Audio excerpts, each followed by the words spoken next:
복의 근원이 되라. 창세기 12장 1절에서 4절까지 말씀을 가지고 은혜 시간 되시기 바랍니다. 복의 근원이 될지라. 복을 싫어하는 사람은 아마 아무도 없을 것입니다. 복의 근원이 되시는 우리 성도들이 다 되시기를 바랍니다. 오늘 말씀은 아브라함이 하나님의 말씀을 철저하게 순종하여서 복의 근원이 되는 장면입니다. 사람은 누구나 복받기를 원합니다. 그러나 복이라는 결과만이 관심이 있습니다. 오늘 말씀과 예배를 통해서 예수님을 만나면 아브라함처럼 복이 근원이 되는 아름다운 시간이 되시기를 축원합니다. 복받는 사람은 복을 받는 행동을 해야 됩니다. 거저 받는 복은 아닙니다. 하나님이 복을 주시되 아름답고 감동적인 삶을 살고 있습니다. 하나님께서 아브라함을 향해서 본토 친척 아비집을 떠나라고 하였을 때 반항하거나 지체하지도 아니하고 말씀하신 그대로 순종했다 그 소리입니다. 순종은 제사보다 낫습니다. 순종은 하나님을 기쁘게 합니다. 순종 없이 되는 것은 없습니다. 순종 없이 하나님의 은혜의 도구가 될 수 없습니다. 순종은 순종하는 자녀, 순종하는 성도가 얼마나 아름답습니까? 이제 우리의 남은 생에 하나님께 절대적으로 순종합시다. 내 생각, 내 욕심, 내 경험, 인간적인 것들은 앞세우지 말고 변명도 하지 말고 책임을 전가하지 말고 아멘으로 또 예로 순종하시기 바랍니다. 반항과 거역과 불평과 불순종이 사람이 아니라 아브라함처럼 철저히 순종하여서 복을 받는 복의 근원이 되시기를 바랍니다. 창세기의 전 역사는 창조와 더불어 시작되었으며 인간의 타락, 홍수, 심판, 바벨탑 사건을 거쳐서 이제 태간 민족 이스라엘의 역사가 시작되는 아브라함의 시대로 연결됩니다. 그 중에 창세기 12장은 믿음의 조상이라고 불리우는 아브라함이 하나님의 부르심에 순종하여서 일생 동안 하나님의 뜻을 따라서 사는 그의 삶의 첫걸음을 기록되어 있는 곳입니다. 아브라함은 BC 2241년경 메소포타미아 지역의 갈대아 우르에서 태어났습니다. 그의 아버지는 델라였습니다. 하나님께서 75세 된 아브라함을 부르셨습니다. 그리고 그에게 너는 너의 본토 친척 아비 집을 떠나서 내가 네게 지시한 땅으로 가라. 그러면 내가 너를 큰 민족을 이루고 네가 복을 주어 내 이름으로 창대케 하리니 너는 복의 근원이 될 것이라고 말씀을 하셨습니다. 아브라함은 하나님의 말씀을 듣고 그 말씀에 순종했습니다. 그래서 그는 하나님께서 지시하신 땅 가나안 땅으로 갔습니다. 결국 그는 하나님께서 약속하신 대로 거부가 되었고 100세에 자식을 얻었으면 175살까지 살다가 편안히 세상을 떠났습니다. 아브라함의 족보를 보면은 아브라함이 이삭을 낳고 이삭은 에서와 야곱을 낳고 야곱은 12 아들을 이스라엘 12지파가 되어 이스라엘 민족의 조상 축복을 조상이 되었습니다. 뿐만 아니라 그의 후손을 통해서 하나님의 아들 예수 그리스도가 탄생하게 되었고 온 인류가 그리스도를 통해서 구원과 축복을 받았습니다. 너는 복의 근원이 될지라고 말씀에 기록된 대로 복의 근원이 된 것입니다. 그러나 복의 근원이 되는 복이 아무에게도 주어지는 것이 아닙니다. 하나님은 말씀을 듣고 순종하는 자에게만 복의 근원이 되는 복을 허락해 주셨습니다. 그러므로 오늘 봉독한 성경 말씀은 네 가지로 분리해서 축복받는 비결을 알아보고자 합니다. 복의 근원이 될지라. 첫째, 하나님의 명령을 따라가야 한다 그 소리입니다. 본문 1절에 주님께서 아브라함에게 이르시되 너는 너희 본토 친척 아비 집을 떠나 내가 네게 지시한 땅으로 가거라고 했다 그 소리입니다. 떠나가라 는 말씀, 누가 내 뒤에 남든지 상관 말고 떠나라는 의미입니다. 도망하여 생명을 보존하라. 돌아보지 말고 창세기 19장 17절의 말씀과 같습니다. 물론 인간 편에서는 철저한 포기를 말할 수 있습니다. 그러나 하나님 편에서는 이것이 신앙의 시험이요 신앙은 연단시키는 방법이라고 그 소리입니다. 기독교의 역사는 떠남과 분리의 역사입니다.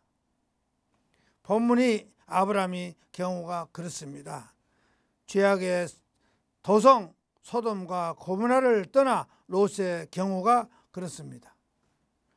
노예 속박의 땅 애굽을 떠나 이스라엘 경우가 그렇습니다. 본문에 주님께서 이르시되 로 이렇게 시작합니다. 철저한 분리와 포기는 하나님의 절대적 명령입니다. 하나님께서 아브라함에게 4가지 명령을 했습니다. 첫째, 본토를 떠나가라. 본토는 갈대아 우르에서 비옥한 땅입니다. 그것은 하나님을 떠나 우상 지배자들을 살던 곳입니다. 하나님보다 썩어질 금수와 버러지, 현상을 섬기던 죄악의 땅입니다. 둘째로 친척을 떠나라고 했습니다. 그것은 친척들이 큰 힘이 되었고 의지가 되었습니다. 그러므로 세상적인 이권과 명예를 소유할 수가 있습니다. 그러나 이런 것들을 떠나라고 하시는 것입니다. 그렇잖아요. 우리가 세상을 살면서 주위에 친척들이 가깝게 있어. 그런데 그 친척들이 있으면 좋죠. 저도 그렇게 생각을 한때는 했어요. 친척들이 한 곳에 한 동네에서 같이 모여 살면 얼마나 좋아요. 그렇죠? 친척같이 좋은 것이 어디 있어? 형제간에 오손도손하고 그러면 얼마나 좋겠습니까? 그러나 형제간이 남보다도 못할 때가 너무나 많아. 너무 잘못 돌아가. 요새 세상은 물질로 눈이 어두워서 형제간에 어리렁거리고 부모 자식간에도 어른거리고. 그래서 제가 하는 말이 꽃은 멀리 놓고 봐야 아름답다. 친척이나 형제간도 멀리 떨어져 있어야 돼. 옛날에 말이 있었죠. 전라도 말대로 칡간과 처갓집은 멀수록 좋다. 요새 칡간하고 처갓집이 멀습니까? 가까웠습니까? 멀어요? 가까워요? 너무너무 가까워. 미국에 가 있어도 전화 한 통하면 돼. 또 화상전화로 보면 서로 얼굴도 봐. 일본에 가 있어도 여기서 전화 한 통하면 안 돼. 만약에 시집에서 시집살이를 고되게 하면 친정을 잃어버리면 돼. 전화 한 통하면. 그러면은 살지 말고 와. 분명히 그래요. 옛날에는 시집살이를 어떻게 비유했을까? 참고 살다 보면 얼마나 갑니까? 10년 돼버려. 그러면 자리 잡아버려. 시어머니도 그때는 맹묻혀. 이리저리 참고 지나다 보면 10년 되면 곡간 열쇠를 주는 거예요. 안 되게 생각거든. 잘하니까. 요새는 그걸 안 해요. 화장실이 치간이 방 안에가 있어. 옛날에 제가 비유를 할 때 그럽니다. 옛날 요강이 화장실 요강이 됐어. 화장실은 멀리 있어야 돼요. 냄새가 나고. 그러니까. 그런데 옛날에 화장실 가려면은 한참 가잖아요. 저 밖에까지. 그런데 지금은 옆에가 요강이 있으나 마찬가지로. 그렇게 해놓고 살아. 그래 편리할수록 서로 화목해야 되는데 아니요. 형제간들이 다 남만 못할 때가 너무 많아져 버렸어. 그러니까 제가 하는 말이 형제간 친척 아무리 좋은 형제간도 멀리 1년에 한 번씩 보면 아주 반갑고 좋아. 왜? 모르니까. 떨어져 있으니까. 같이 가깝게 있으니까 맨날 이런 거 저런 거 흠투성이 다 보다 보니까 흠투성이라 맨날 다투고 싸우게 돼요. 그래서 아름다운 꽃도 멀리 놓고 보면 아름답다. 더 아름답지 않아요? 그런데 좋은 꽃도 가깝게 놓고 보면 뭐가 됩니까? 가깝게 보면 아름다운 장미도 나쁜 것이 보여. 그 아름다운 장미가 나쁜 것이 보여. 아세요? 가시가 있고 진딧물이 많아. 멀리 놓고 보면 그런 건 안 보이잖아요. 그래서 꽃은 멀리 놓고 볼수록 아름답다. 그럽니다. 셋째, 아비집을 떠나라겠습니다. 그곳에서는 아브라함의 부친까지도 우상을 섬기고 있었어요. 여호수아 24장 2절에 보니까 아브라함도 우상을 섬겼네요. 아브라함이 어떤 사람이죠? 믿음의 조상. 근데 아브라함도 우상을 섬겼어요. 왜? 아버지가 우상을 섬기고 그것 갖고 먹고 사니까 어렸을 때는 어쩔 수가 없잖아요. 신앙 얘기에 재미있는 사건을 소개하겠습니다. 아브라함이 어린 시절 관한 전설입니다. 아브라함이 아버지 되려는 갈대아 우라에서 우상을 만들어 파는 직업을 갖고 있었습니다. 그러나 어린 아브라함은 신이란 우주 만물을 창조하신 유일하신 하나님을 믿어야 한다는 생각을 하고 있었습니다. 어린 아브라함은 아버지가 하나님 앞에 죄 짓는 우상 장사를 하고 있었는데 어떻게 해서라도 우상 장사를 그만두실까 하면서 걱정하고 고민하고 있었다고 소리입니다. 그런데 하루는 아버지가 아브라함에게 저 신상들이 상처나지 않도록 잘 지키라고 당부하고 출타를 했습니다. 마치 그때 이웃집에서 음식 한 그릇을 가져왔습니다. 아브라함은 아버지에게 출타하신 틈을 타서 작고 큰 여러 모양의 우상들을 진열되어 있는 신당에 들어가서 망치를 가지고 여러 우상들을 다 때려 부신 후 그 중에 제일 큰 우상의 손에 망치를 들게 하고 끈으로 꽁꽁 묶어 놓았습니다. 그리고 이웃집에서 가져온 음식 그릇을 큰 우상 앞에 갖다 놓았습니다. 외출했다가 돌아온 아버지가 델라가 신당에 들어가 보니 신상들이 모두 목이 부러지고 팔다리가 허리가 꺾어지고 있었습니다. 델라는 놀라기도 하고 화가 나서 아브라함을 불러 야단을 쳤습니다.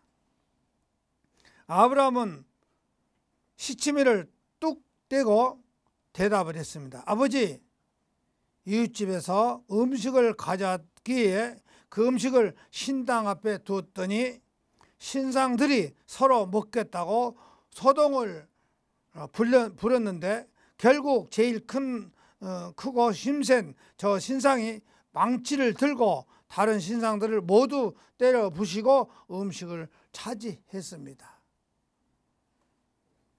그러자 아버지는 더욱 화가 나서 사람이 만들어 놓은 흙덩어리 신상이 어떻게 다른 신상을 때려 부수고 음식을 먹는단 말이냐라고 호통을 쳤습니다. 그러나 아브라함은 겸손하게 아버지 앞에 무릎을 꿇고 간청을 했습니다. 그래요, 아버지, 생명도 없는 우상이 어떻게 사람에게 명을 길게 해주고 복을 준다고 하면서 사람들을 속이며 우상을 파십니까? 이제 그만 일을 그만두세요. 그러자 아버지는 깊이 깨달은 바가 있어 우상 만들어 파는 직업을 버렸다고 합니다. 그리고 가족을 이끌고 갈대아 우리아를 떠나 하란으로 옮겨갔다는 얘기입니다. 참으로 은혜로운 이야기이지만은 그것은 사실은 아닙니다. 왜냐? 성경에는 그러한 이야기가 기록되어 있지 않기 때문입니다. 성경이 아닌 다른 곳에서 지시한 것은 사실로 여기서는 안 된다 그 소리입니다.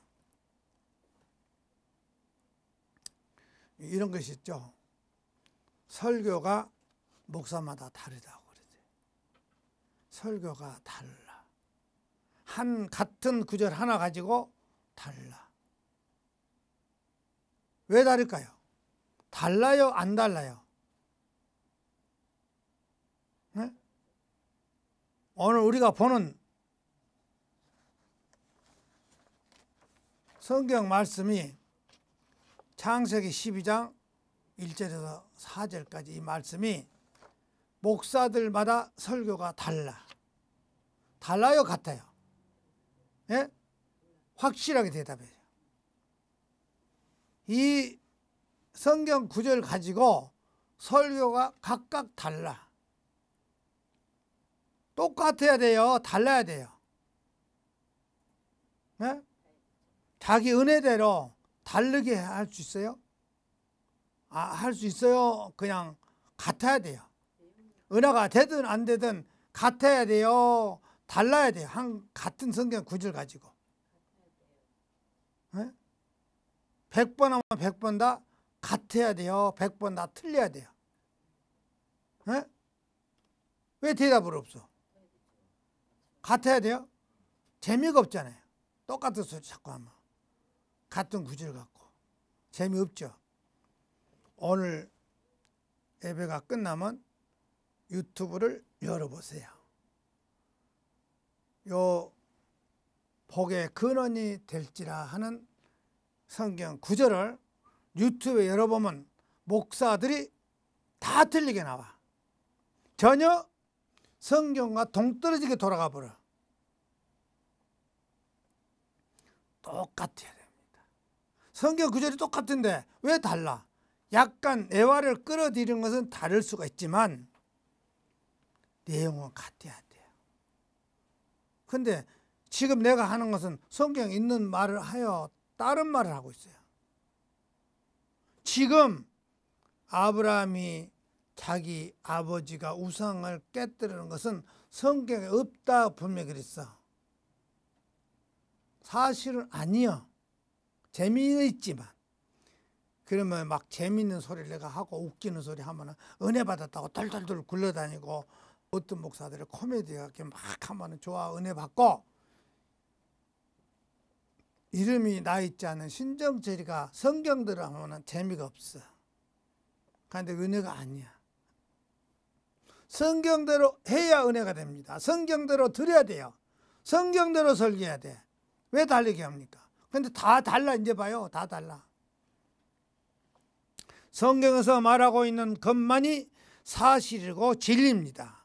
우리는 항상 성경에서 답을 찾아야 하고 성경에서 제시한 답만이 정답이라는 것을 알아야 합니다. 그리고 아주 중요한 사실은 아브라함은 아버지 우상을 깨뜨린 것이 아닙니다. 아버지와 함께 우상을 섬기던 사람이었다는 것은 사실입니다. 아브라함은 다른 신들을 섬기는, 즉 우상 숭배하는 사람이었지만 하나님이 갈대아 우리아에서 데리고 나오셨습니다. 아브라함이 갈대아 우르를 떠난 것이 아니라 하나님께서 끄집어 데리고 나오셨다고 소리입니다. 이것은 아브라함을 믿음을 말미암아 결단이 아니라 하나님이 강권하여 은혜였습니다. 그가 선택받은 아무런 조건은 찾을 수가 없습니다. 그가 하나님을 위해서 했던 위대한 행동도 없었습니다. 탈무드는 그가 우상을 깨뜨린 사람이라고 말했지만은 성경은 분명하게 그가 우상 숭배자임을 말씀을 하고 있다고 쓰입니다. 그리고 하나님이 일방적인 선택으로 갈대아 우라에서 건지심을 받은 것입니다. 그리고 하나님 은혜로 믿음의 조상이 된 것입니다. 제가 강건해서 아브라함이 나오고 싶어 나온 거 아니요. 성경 읽어보니까 그렇죠. 강건해서 지금 하나님께서 갈대아 우리아를 떠나라. 네 조상 부모를 다 두고 떠나라. 친척도 두고 떠나라. 그런데 반응이 없어요. 반항이 없어요. 무조건 따릅니다.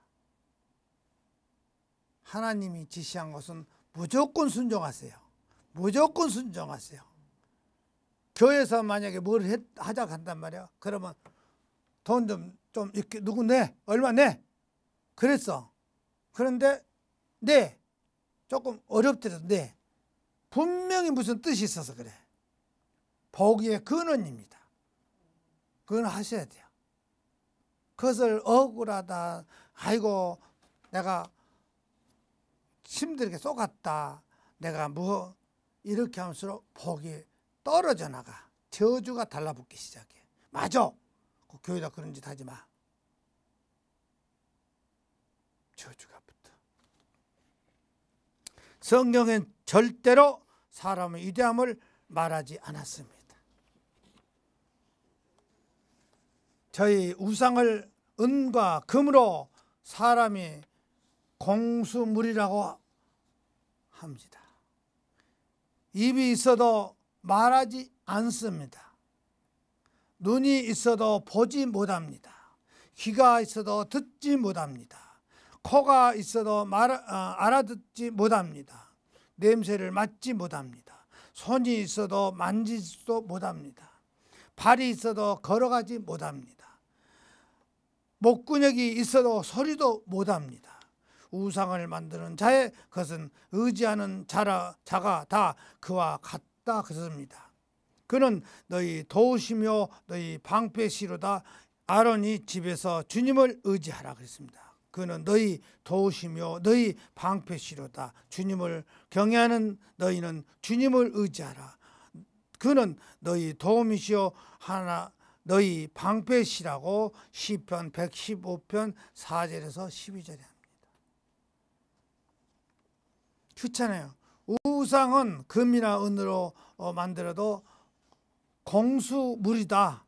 손으로 만든 물건이다. 그렇기 때문에 소리를 들을 수가 없어. 냄새를 맡을 수가 없어. 목구녕이 있어도 소리를 못 내. 발이 있어도 걸어가지 못해. 손이 있어도 물을 잡지를 못해. 그런 우상이 누구를 도와줘요? 누구를 도와주냐? 4월 초팔일 부처님 오시는 날이라고 불상 앞에다가 등 달아서 걸어놓고 많은 돈 들어놓고 막 걸어놓고 난리네 지금. 난리여. 그 불상이, 나무로 만든 불상이, 사로 만드는 불상이 그 말을 해. 뭐를 해? 뭘 하냐고. 아무것도 할 줄 몰라. 걸어갈 줄 알아? 거기다 앉혀놓으니까 평생도록 그 앉혀있네. 사람 같으면 다리도 아플 건데 저리고. 그거다 딱 올려놓고 무슨 뭐더라? 방석도 큰 놈에다가 딱 연꽃 무늬 나가지고 거기다 딱 앉혀놨더만. 그 누구를 도와줘? 누구를 복을 줘? 가만히 생각해 보세요. 거기다 밥상 차는다고 밥을 먹어 뭐를 해? 등을 막 비싼 놈을 갖다 덜어놓고 난리를 쳐. 사람이 만들어 놓은 거 공수물이다. 수공물이다. 저희 우상은 은과 금이요 사람이 수공물이다 그랬습니다. 손으로 만들어 놓은 거. 족장시대 가장은 모든 것을 결정합니다. 가장이 섬기는 신은 그 집안 식구요 전체의 신일 수밖에 없다고 소리입니다. 넷째, 네가 지시한 땅으로 가거라 그랬습니다. 그것은 아브라함의 신앙을 증거하는 다른 시험이었어. 하나님께서 장소를 가르쳐 주신 것이 아니라 무조건 떠나가라고 했다고 소리입니다. 이것이 무엇일까? 시험이요. 그렇죠? 순종한가 안 한가 보려고. 순종한가 안 한가 보려고. 교회다가 이것 좀 사놔라. 누구야? 이것 좀 살란다. 돈 좀 주라. 무조건 말했어. 그러면 들어야 되겠어? 안 들어야 되겠어? 시험해 보는 거예요. 그러면 무조건 해야 돼. 그러면 분명히 복이 따라 붙습니다. 해놓고 찝찝해. 아이고 내가 괜히 했네. 어우 돈도 뭐 찝찝했어. 그러면 복이 붙냐 안 붙냐 그렇습니다. 그 말 딱 생각을 가지면 복이 달아나 버려. 복이 붙었다 떨어져 버려. 무조건 따라야 합니다. 하나님께서는 장소를 가르쳐 주신 것이 아니라 무조건 따르라고 했습니다. 이것은 오직 자신은 하나님께 전부 맡기라는 것입니다. 절대로 순종하라는 것입니다. 모든 것을 희생하라는 것입니다. 가장 지금 눈으로 보고 소유하고 있는 것보다 하나님을 더욱 신뢰하고 있는지를 시험하고 계신다 그 소리입니다. 복의 근원이 될지어다. 두 번째 하나님 약속입니다. 본문 2절에 네가 큰 민족을 이루고 네가 복을 주어 내 이름을 창대케 하니 너는 복의 근원이 될지라고 했습니다. 신앙은 하나님의 약속에 근거지 않고는 절대로 지탱할 수가 없습니다. 첫째, 큰 민족을 이루게 되게 약속을 해 주셨습니다. 민족이란 나의 민족이 말한 것입니다. 하나님이 택한 백성을 의미합니다. 그때 아브라함께서 자식이 없었습니다. 75세 나이였음에도 불구하고 큰 민족을 이루게 하시라는 약속을 아브라함을 통해 장차 하나님의 나라의 상속자가 될 후손들을 반드시 있게 하시겠다는 것입니다. 내가 이루게 할 것이라는 하나님의 말씀을 절대적인 능력을 선포하신 것입니다. 둘째, 이름이 창대케 되라 약속을 하셨다고 소입니다.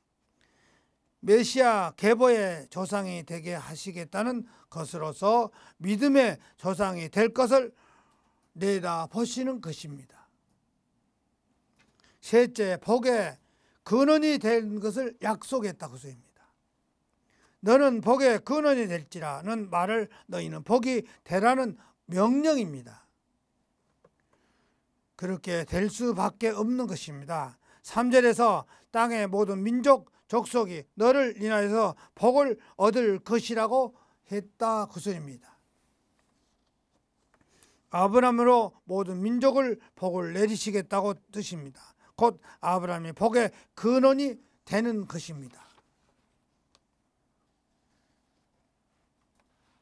여러분이 여러분 집안에 복의 근원이 되어야 돼요. 나로 인해서 집안에 근원이 돼야 돼. 내가 예수를 잘 믿고 보니까 번이 되어 주니까 나를 보고 가족이 다 예수를 믿더니 다르구나. 이렇게 해야 돼요. 때에 따라서는 내가 예수를 아무리 잘 믿어도 안 따르는 가족이 있긴 있어요. 그건 왜 이해를 못해서. 예수를 믿더니 다르네. 이래야 되는데 안 듣거든. 그런 사람도 있긴 있어요. 그러나 듣든 안 듣든 나를 하는 것을 보고 따르면 다행히 그 사람이 복을 받을 것이고, 내가 하는 것을 듣고 따르지 않으면 복을 못 받아. 저주밖에. 내가 하는 것이 나쁘게 해보면 안 되는데, 내가 좋게 하고 있는데 나보고 나쁘다 한다면 더 이상 할 말이 없죠. 내가 그 집에 가면은 그 집들이 재수가 좋다고 난리야. 왜? 복의 근원이라. 하는 짓이 그 사람들 보기에는 나쁜 것이 없어. 저 사람이 보면 참 좋아. 그래서 복의 근원이 돼. 안 따르면 저주야. 내가 나쁘게 하지 않는데, 예수 믿어서 잘하고 있는데, 가족끼리 집안에서 잘하고 있는데 안 따르면 할 수 없어. 더 이상 어떻게 방법이 없죠. 착하고 정직하게 바르게 가는데 안 따르면 할 수 없어. 복의 근원이 될지라 세 번째 순종해야 됩니다. 첫째 말씀이 순종했습니다. 본문 4절에 이에 아브라함이 주님의 말씀을 쫓아갔다 했습니다. 아브라함은 주님의 말씀에 따라 행동을 했습니다. 어떤 중요한 것보다 하나님의 말씀을 제일로 알고 행했다 그 소리입니다. 하나님 말씀이 생명을 걸고 행동한 것입니다. 참된 신앙이 하나님 말씀을 순종하고 그 말씀에 자신이 삶에 완전히 적용한 것입니다. 말씀을 내 삶에 적용해야 돼. 그래야지 않고는 아무리 예수를 믿어도 삶에 적용도 안 하는데 그것이 어떻게 복을 받겠어. 오늘도 순종해라, 좋은 말씀으로 따라라, 잘해라 이렇게 해줬는데 안 하면 할 수 없지. 잘못 가버린 거지. 둘째로 믿음에 순종해야 됩니다. 본문 4절에 아브라함이 하란을 떠날 때에 그 나이가 75세였다고 했습니다. 아브라함이 아브라함에게는 오히려 안전과 휴식이 필요했을 때야. 나이로 봤을 때. 이런 나이에 정처 없는 나그네 인생을 시작해야 한다는 것은 믿음이 아니면 어려울 일이야. 그러네요. 75세 된 노인네가 그 멀리 정처 없이 떠나라고 할 때에 힘들 거 아니야. 걸어가다 지쳐. 지금 같으면 차라도 타고 가지. 그냥 걸 때 무지정 거는 거야. 그러니 얼마나 믿음이 아니면 감히 따라갈 수가 있을까? 힘들어서 못 간다고 안 가버리죠. 그렇죠? 그러나 믿음으로 아브라함은 부르심을 받았을 때 순종하여 장래 기업으로 받는 땅에 나갈새 갈 발을 알지 못하고 나갔으면 라고 아브라함이 믿음은 증거하는 것을 볼 수가 있습니다. 셋째, 소망 중에 순종했습니다. 본문 6절에 아브라함이 그 땅을 통과하여 세금 땅 모랴 상수리 나무에 이르렀을 때 가나안 사람이 그 땅을 거기에 거하고 있었어. 거기 가니까 이는 하나님이 경영하고 지으신 터가 있는 성을 바라봤습니다. 히브리서 11장 10절에 6절에서 더 나은 본향을 사모하니 곧 하늘에 있는 것이라고 했습니다. 아브라함이 바로 이러한 소망 중에 하나님 명령을 순종했습니다. 복의 근원이 될지어다. 너의 축복하는 자에게는 너를 복을 내리고 너를 저주하는 자에게는 너희는 저주를 내린다 그랬습니다. 지금 무슨 말이 있어요? 무슨 말이 있어요? 아까 서두에 먼저 말이 나왔었는데 지금 뭐라고 무슨 말하죠? 네? 너를 축복하는 자에게는 너에게 복을 내릴 것이고 너를 저주하는 자에게는 너가 저주를 내릴 것이다. 내가 저주를 낼 것이다. 그랬어. 하나님이 저주를 내린다 했죠. 왜? 내가 착실하게 잘하는데 나를 따르지 않고 내 행동을 자꾸 나쁘게 하면 저주를 받는다고 했잖아요. 하나님 저주해. 그러니까 듣든 안 듣든 내가 잘 믿고 잘 행동을 해. 그러면 옆에서 가족이 따르면 다행인데 안 따르는 형제가 있다고. 가족이 있어. 그럼 저주를 받을 수밖에 없지. 분명히 그러잖아요. 너를 따르고 너를 축복하면 내가 그 사람한테 복을 내려줄 것이고 너를 저주하면은 내가 그 사람을 저주를 해버리겠다 그랬어. 뭔 소리인지 알죠 이제. 그러니까 나는 그 사람이 따르든지 아니면 바로 가는 거야. 안 들으면 저주 당해지. 안 따르면 할 수 없어. 가족도 그런데 안 따르는 사람이 있다니까. 형제간도 그러고 집안도 그래. 내가 목사가 됐어도 안 따르는 사람 안 따라. 그 저주밖에 더 가냐고. 내가 나쁜 짓을 해야지. 내가 복 노릇을 하고 있는데 복을 싫어하면은 뭐죠? 복 다음에 뭐예요? 저주요. 좌로 좌로 그래. 너만 손해야. 저만 손해야. 끝나는 거예요 저는. 나하고는 끝나는 거예요. 그렇죠? 내가 옳게 바르게 가면서 내가 하는 걸 어이구 잘하네 따라야 되는데 나를 안 따라줘. 왜? 못 깨달으니까 나를 나쁘다고 한다니까. 난 잘 믿어가고 잘 가고 있는데 안 따르면 할 수 없지 뭐. 뭔 얘기인지 알겠죠?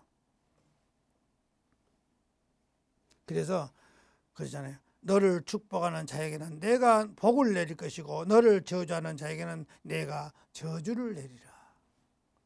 땅의 모든 족속이 너를 인하여서 복을 얻을 것이라 하신지라 그랬어. 나로 인해서 복을 받는다. 내가 하는 걸로 보고. 그렇잖아요. 내가 하는 것이 나쁜 것이 아닌데 좋게 하니까 나로 인해서 복 받아야 되는데 복 받으면 저주받게 더 가. 우리가 나로 인해서 다른 사람은 복 받게 가서 복을 나눠주시기 바랍니다. 우리가 복을 나눠줘야 돼. 가지고만 있어서 소용없는 거예요. 하나님께서 아브라함의 모든 삶을 책임지시고 복을 주시겠다고 말씀하셨습니다. 우리도 우리의 가족과 성도와 이웃의 삶을 책임지고 복을 나눠주는 삶을 살아가시기 바랍니다.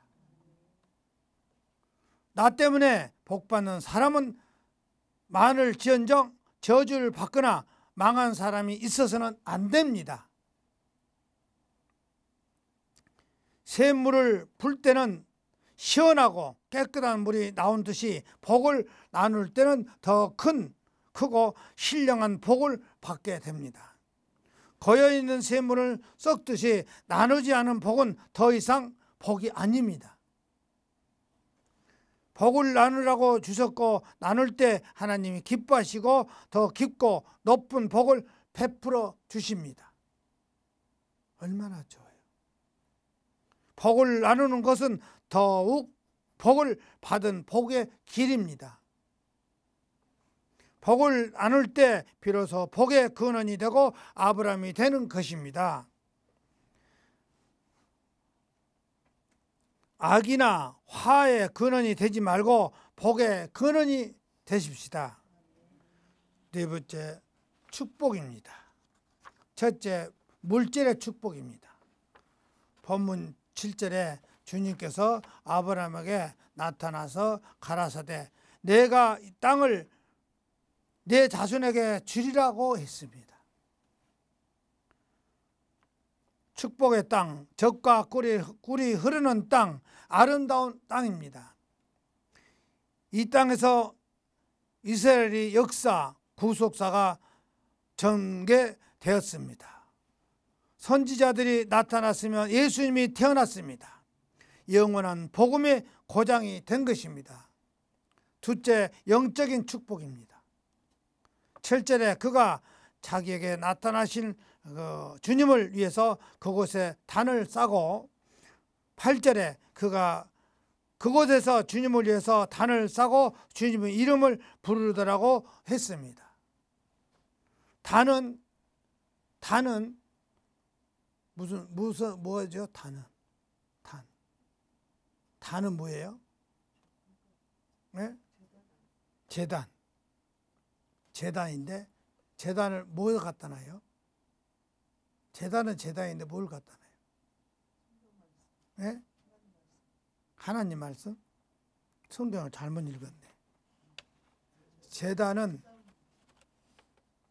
죽음의 장소예요. 짐승을 잡아 올리는 장소예요. 재단, 구약에서 재단에다가 싸고 짐승을 잡아요. 거기다 올리는 거예요. 태워서. 죽음의 장소예요. 재단은 죽음의 장소요. 짐승을 잡아서 제물로 바치는 곳이야. 피 흘린 장소요. 십자가에 하나님이 성전을 예표하고 있어. 아브라함이 단을 쌓는 일이 최우선으로 해야 할 것입니다. 하나님께서 아브라함을 인도하신 목적이 제단을 쌓기 위해서입니다. 우리의 모든 삶을 목적도 예배를 드리는 데 있다는 것입니다. 셋째, 가정의 축복입니다. 8절에 거기서 베델 동편에서 옮겨 장막을 치니라고 했습니다. 장막은 주거 생활의 의미입니다. 그렇죠? 이 장막 생활 가운데 자손의 약속을 받았습니다. 즉 이삭의 선물을 받은 것입니다. 사랑하는 성도 여러분은 아브라함같이 믿음으로 하나님의 약속을 믿고 순종하셔서 복의 근원이 되시는 여러분이 되시기를 주님의 이름으로 축원합니다. 아브라함은 복의 근원이 된 후에는 하나님이 기업으로 주신 이삭을 하나님 앞에 다시 드리는 삶을 살았습니다. 그랬더니 하나님은 아브라함을 다시 축복하셔서 주님 이래라는 뜻은 준비했다고 했습니다. 하나님은 축복을 주셨고 내 씨로 말미암아 천하 만민이 복을 받는 복의 근원이 될 것이라고 약속을 다시 주셨으면서 그 약속대로 아브라함은 후손에게 예수 그리스도가 태어나시고 하나님의 말씀대로 천하 만민이 복을 받는 복의 근원이 되었습니다. 아브라함은 자기가 최고 좋은 것을 하나님한테 바쳤어. 뭐죠? 조금 전에 지금 말씀을 지나갔죠. 최고 좋은 것이 뭐예요? 아브라함한테는 최고 좋은 거, 아들을 바쳤어. 하나밖에 없는데 100세 다 돼서 난 아들, 그 하나를 아무 조건 없이 하나님한테 바쳤어. 하나님의 일은 그렇게 하는 거예요. 끝으로 우리 성도 여러분은 오늘 또 주위에 수많은 영혼들 예수 그리스도를 모르고 모르고 채 죽어가고 있습니다. 예수 그리스도를 모르는 채 죽어가고 있다 그 소리입니다. 그런데 그렇잖아요. 오늘도 그렇죠. 우리가 오늘도 우리 주위에 수많은 영혼들이 예수 그리스도를 모르는 채 죽어가고 있다 그 소리입니다. 그럴 때 때로는 알지도 못하고 감사할지도 못하고 마치 거지처럼 초라하고 가난하게 살 때도 많다 그 소리입니다. 감사와 행복의 권리를 포기하고 불평과 불행의 감옥에서 평생을 지내는 경우도 있다 그 소리입니다. 무슨 소리냐? 예수를 모르기 때문에 어려운 형편 속에서 하루하루 지나가고 있어요. 그렇잖아요. 지금 바쁠 것입니다. 사실은 그 감옥에 있는 것 같아. 돈 버린다고 그냥 얼마나 뛰고 하면서 아우성 치고 또 그냥 남한테 힘들게 하고 가면서 그냥 돈이라고 하면 그냥 돈 그 몇 푼 저기 아니라고 난리를 치고 있어. 하나님도 몰라. 그것이 불만과 불평 속에서 불행 속에서 하나님한테 행복의 권리를 포기하고 하나님을 믿음으로써 권리가 있는데 이 권리를 포기하고 불평과 불만 속에서 그 물질에 눈이 어두워서 돈 좀 벌어보겠다고 그러면서 아웅성 치고 돈 갖고 싸우고 하면서 하는 그것이 감옥생활이야. 인생에 감옥생활이야. 평생을 그들은 지내는 경우도 있다. 돈 갖고 파닥파닥하고 돈 몇 번 벌어보겠다 파닥파닥하고 하다가 보면 어려운 세상을 가는데 그냥 가봤자 그 문제 그대로 가더라고요. 해결이 안 돼. 자꾸 썩고 속은 세상. 자꾸 그러다 보니까 세월만 가는 거지 안 이루어지고 있어. 왜? 감사와 행복의 권리를 포기해버렸기 때문에. 감사가 없기 때문에 뭐 하나마다 불만스러워, 불평스러워, 행복하지를 못해. 그러니 감옥살이, 창살 없는 감옥생활을 하고 있어. 그게 평생 지나는 수가 있다고 줍니다. 내가 받은 일시의 고통만 생각하지 마시고 내가 받은 복의 근원을 생각하시고 이웃들에게 내가 받은 복을 나눠주시면서 그렇죠? 복을 나눠주면 기뻐요, 안 기뻐요? 기쁘죠? 우리가 한번 봅시다.